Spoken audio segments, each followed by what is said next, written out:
Amid the torrential flow of visitors and regular commuters here at Tokyo Station is always the beginning of a journey unlike any other. However, for departures from tracks 14 to 23, these journeys are very much like roller coasters from the comfort of a sofa, as riders watch entire neighborhoods go by at over 275 kilometers per hour in the comfort of a reclined seat. In this video, we will be doing a trip review aboard the legendary Hikari service on the Tokaido Shinkansen. This review takes place just days after the 59th anniversary of the opening of the high-speed line connecting Tokyo and Osaka.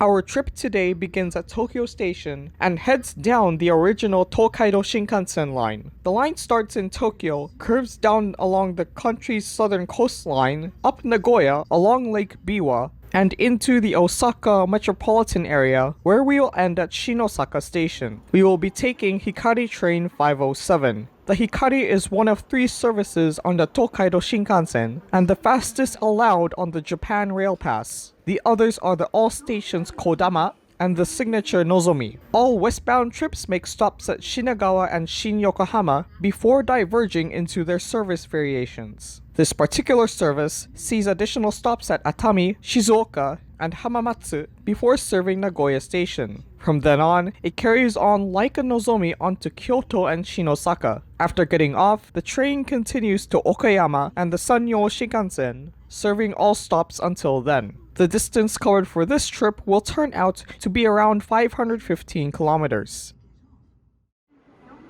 After a quick turnaround and cleaning, which took around 15 minutes, it was time to board. The train we will be using is a 16-car N700A series, set number X63. This set is one of the older N700As in JR Central's fleet, having been delivered from Hitachi in 2011. My seat today is in car 9, with seat 2A facing the coastline. The original plan was to grab a seat on the other side to eventually see Mount Fuji, but that column of seats often gets booked up rather quickly due to popularity and high demand. Cars 7 through 9 on all 16-car-long Shinkansen trains are set up in a 2-2 configuration. In most cases, JR Group Railways named their premium seating as their green car, which in layman's terms means business class reserved seating. The seat is made of cloth, along with armrests in a matching color palette. Legroom is very generous for green class, and even for standard class, which we'll have a look at in a bit. In front of the seat are a couple of coat hooks and a folding table which comes down and extends towards you.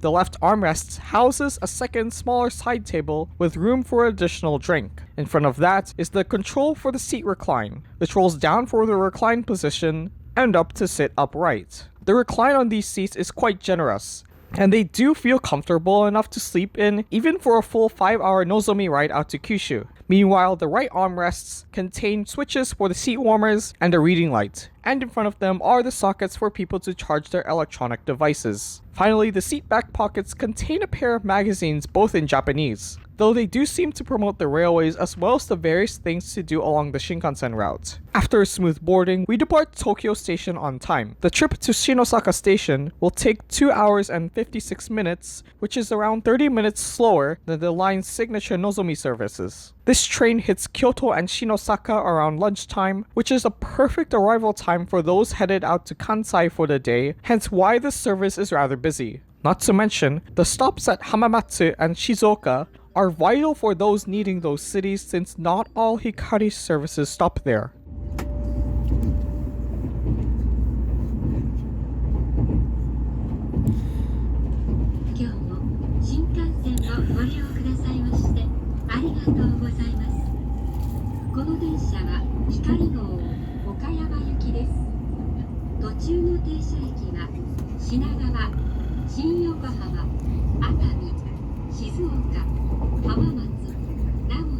We make our first stop at Shinagawa. Located in one of the many major hubs that make up the Tokyo metro area, the stop facilitates those living in the ward as well as people coming in from the KQ airport line. In addition, those in Shinjuku, Shibuya, and Ikebukuro have been using Shinagawa to bypass Tokyo Station since 2003 when the stop was added. 10時10分発光507号岡山駅です。途中の停車駅は新横浜、熱海、静岡。 Please be careful when you lift your luggage, as it may fall. If you would like to put your luggage behind the seats at the last row or in the sections near the door, please.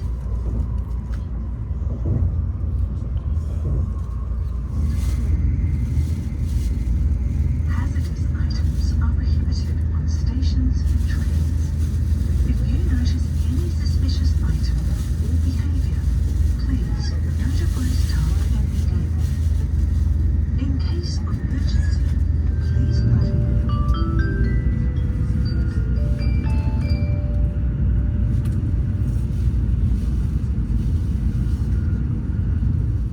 Shin Yokohama Station touches the outskirts of the Yokohama metro area and is a 17-minute ride to Yokohama Station from either the subway or the JR Yokohama line. In March 2023, a new station operated by Tokyo Railways was opened, allowing easier and cheaper access to Meguro Ward, Kawasaki City, and points further north such as Shibuya. After quick boarding, it was then off to Atami, and this will be the first of 3 intermediate stations between here at Shin Yokohama and Nagoya Station.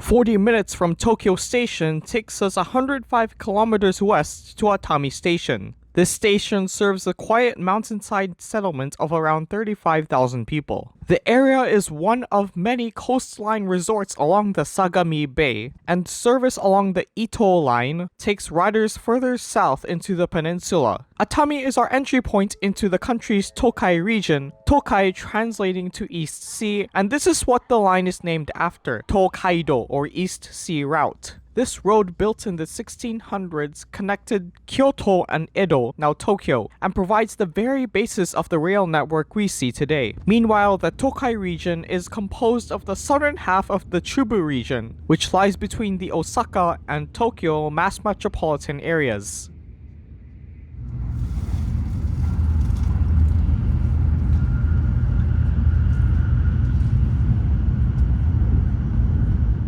From Atami, it's quite a bit of time before we reach Shizuoka Station, so let's do a bit of history. The Tokaido Shinkansen was envisioned by the JNR president and the railway's chief engineer. By the mid to late 1950s, the original Tokaido line connecting Tokyo and Osaka was overcrowded, so a solution to relieve congestion was much needed. Eventually, the plan was to build a new trunk line, hence translating to Shinkansen. This line would be entirely grade separated and built using standard gauge compared to the narrow tracks used across the country. The goal of this was to eliminate accidents, while at the same time guaranteeing a speed of at least 200 kilometers an hour, so no intermingling with existing networks. In the 1960s, no railway had been built to such specifications, so to say that this was a gamble was an understatement, and indeed it was. Construction costs were severely overrun, and a loan from the World Bank was needed for its completion in 1964 with the Summer Olympics of Tokyo that year, and despite Sogo and Shima choosing to resign before the project's completion, the first Hikari left Tokyo Station on October 1st, 1964. At the time of its opening, the line was a construction marvel, from top speed to the design of the train both externally and internally. The appearance of the first trains resembled that of a bullet, and even so as they shot out of tunnels sounding like cannons, earning the nickname Bullet Train. From then on, its popularity soared, even as the national railways traveled through even more depth through the 1970s. The line was so popular that profits were used to pay off these debts, extend the Shinkansen network 3 times, and pay off the World Bank loan by the early 1980s. Nozomi services connecting Tokyo and Fukuoka were added by 1992, accompanied by faster 300 series trains, which completed the Tokyo Shin Osaka route in just under 2 hours and 30 minutes.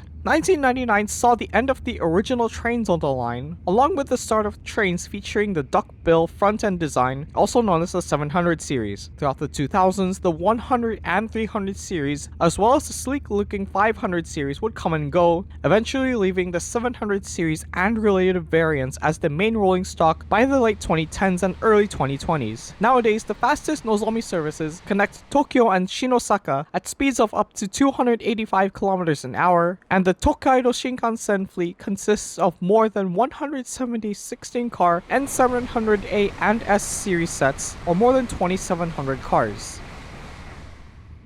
By this time we had already passed in front of Mount Fuji, but in reality, I had been dead tired after waking up at 6 AM to film some more trains in Kanagawa Prefecture.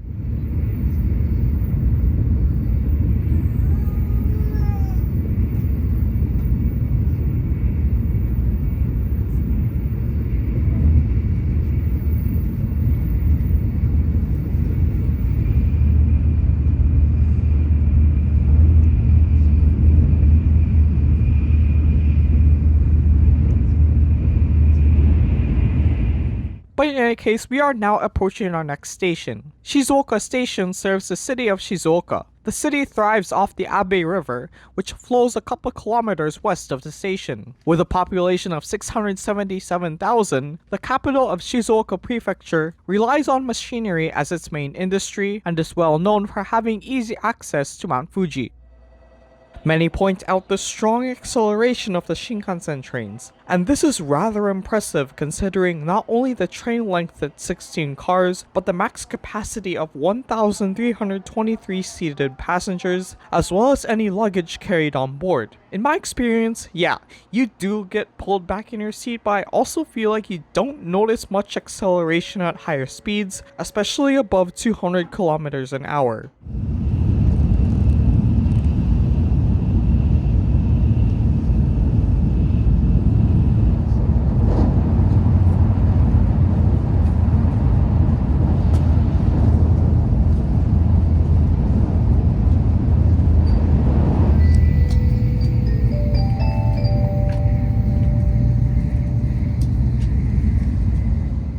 About 1.5 hours pass before we reach our third station outside the Tokyo metropolitan area.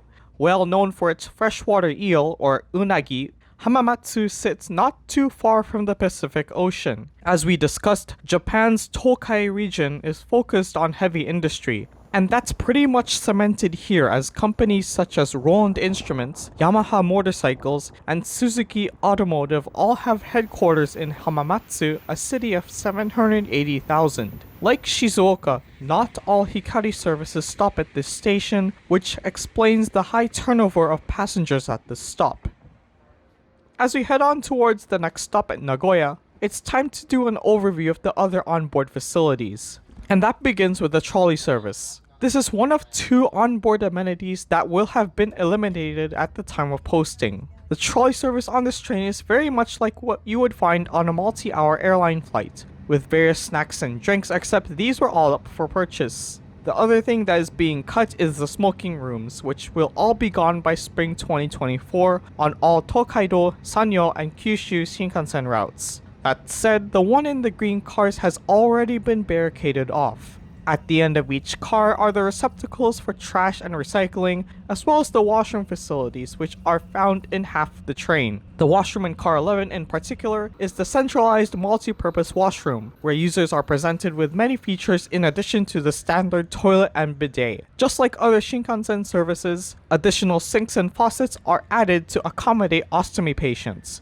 Not to mention, various spaces are available for parents needing to take care of infants and toddlers. Now let's have a look at standard class. The remaining 13 cars are set up in a 3-2 configuration, and depending on the service, cars numbers 1 through 7, and in some cases car numbers 13 through 15, are non-reserved. and that goes for all 3 service variations on this line. Standard class seats are in a blue color and have sufficient padding and reclining features. However, there is no footrest and users have to share one plug for every 2 or 3 passengers. All seats on the train can turn towards each other to facilitate large groups, but personally I don't see this as useful because A, talking loud is discouraged anyways, and B, it's much more comfortable to ride in the direction of travel. Now let's talk quickly about the luggage situation, as this is one thing that I think needs improving. As we all know, luggage comes in 2 sizes, carry-on and check-in. The carry-on size is hassle-free and can be stored in the overhead shelves. But when it comes to check-in sized luggage, these can be stored in one of 2 places: behind the last row of seats in each car, or in a dedicated compartment in the vestibule of certain cars. This is an entire topic which we're not going to spend too much time on, but on this trip there was a lot of luggage in seats and in the doorways. So this could point to the unpreparedness on the part of the traveler, or difficulties using the reservation system. I'll have links in the description that entail the luggage situation, but in short, plan ahead when taking trains with check-in size luggage. A lot of luggage rules changed in May 2023, so that's one thing to look out for. Luckily for me, I was traveling across the country on a carry-on sized luggage.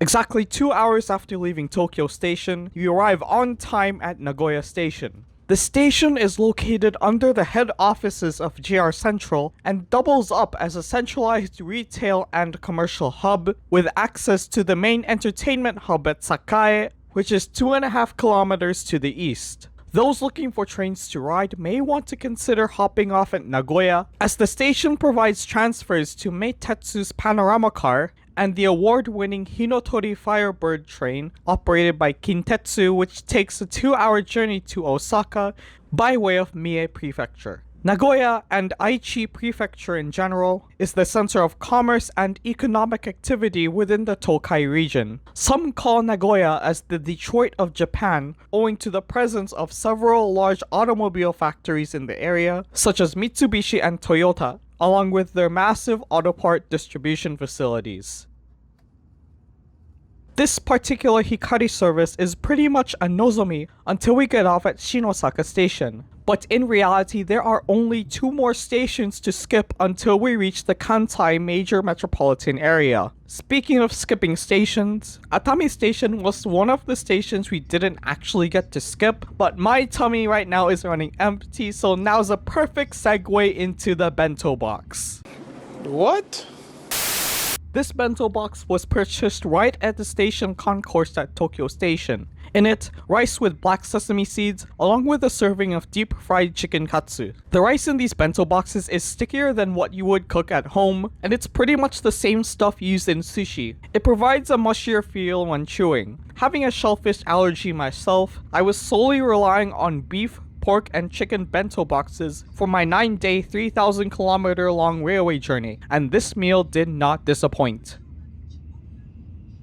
Maibara is the last station we bypass, but this boundary station between JR West and JR Central earns a mention for the amount of snow it gets. This 70-kilometer long stretch gets hammered with lake effect snow from nearby Lake Biwa. As moisture from the lake mixes with the cold and dry air masses, it results in heavy snowfall on the leeward shoreline. This is basically the same thing that happens in the Great Lakes area that impacts millions in the US and Canada every winter. But in this part of Japan, the snowfall is often a culprit for delays on the Tokaido Shinkansen line.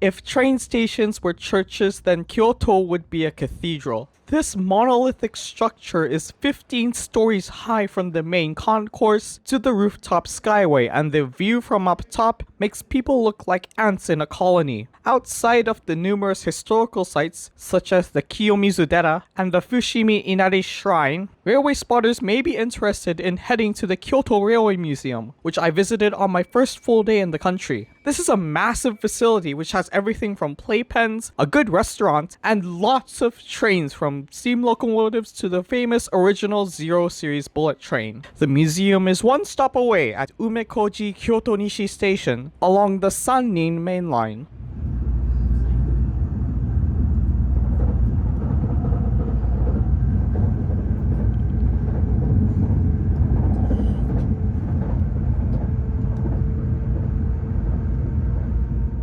By now, the train is pretty much empty as most passengers have headed off for their day trips in Kyoto. And as we traverse this final section to Shin Osaka Station, let's do a final review. For 3 hours, I was able to capture the full experience of a quintessential Shinkansen ride, from a long nap to having a scrumptious ekiben while sitting reclined and watching everything rocket by at 285 kilometers an hour. The ride in general was quite busy until at least Kyoto, with most of the other cars being laden with luggage on the overhead racks and in the doorways. As for cost, this ticket would have cost 19,270 yen for a green car seat. Now we're not going to get too much into details with the fare system, but the breakdown is on screen right now. However, at the time of recording, I had already logged more than 4,000 kilometers on my 1-week rail pass, which translates to around $900 or $1,000 Canadian worth of rail travel, and that is condensed onto a $375 rail pass. If anyone's curious, I'll pin my journey in the comments section. Anyways, these days I recommend the Shinkansen to people looking for easier access into the city center. Now, the Japan Rail Pass increased in price by a lot since October 2023, but in my defense, that will not deter train spotters from going to the country to experience quality public transportation. Now, some of you may be wondering what the ride is like compared to flying, so let's address that real quick. As of 2018, the Tokaido Shinkansen has an 85% share of traffic between Osaka and Tokyo, with the airlines taking up the remaining 15%. But beyond that, it's the complete opposite, with airlines taking a 90% share between Tokyo and Fukuoka, also known as the Nozomi. Anyways, the large share of passengers on the Tokaido Shinkansen is mainly due to the cities using the railway hubs as a foundation for urbanization, especially in the case of Tokyo. Flying and taking the Shinkansen each present their own cases in terms of cost and convenience respectively, and to each their own. For the really cheap budget flights, you're most likely going to be flying out of KIX out to Haneda, in addition to booking at least 2.5 months in advance. However, in my experience, you're adding about an hour total, which includes security, walking, as well as loading and unloading at both ends. And in terms of Osaka, both Itami and Kansai International are far off from the city center, resulting in another 40 to 45 minutes to the central stations, whether by limousine, bus, or existing railway services. On the other hand, the Shinkansen straight up costs more with what feels like a slower service. Not to mention, the luggage stored everywhere pretty much explains why some people fly. At least there aren't really any security checkpoints, and that's where the trains have the advantage. The major stations can be an overwhelming nightmare, even worse than the busiest airports. Nonetheless, Kansai, Kanto, and to an extent Nagoya are in the top 30 of the world's largest major metropolitan areas. At Tokyo Station, the line pumps out at least 16 trains and up to 21,000 people an hour during the morning and evening rush. And that speaks to the size of the large urban areas that the line serves. Anyways, this presents a firm case study comparing high-speed rail versus air travel. This is something I plan on covering in a future video, so stay tuned for that. Anyways, the Shinkansen really is for people who don't have much time, as well as for those looking to get the best value out of their Japan Rail Pass. And that brings us to the end of this video at Shin Osaka Station. We arrived pretty much on the dot at 1 PM. While not quite Shinjuku or even Tokyo Station, Shin Osaka Station is literally a city contained within a building with swaths of restaurants, souvenir shops, confectionaries, and overall a retail scene unlike any other. Not to mention, the constant crowd of both tourists and commuters make up for a very fast-paced environment. The station is very much connected to its twin hub at Osaka Station through various local lines and the subway. And that's pretty much it as we head off to Itami Airport to catch a couple flights and eventually head back to Canada. If this is your first time here, please consider subscribing and I will see you in the next one. Cheers!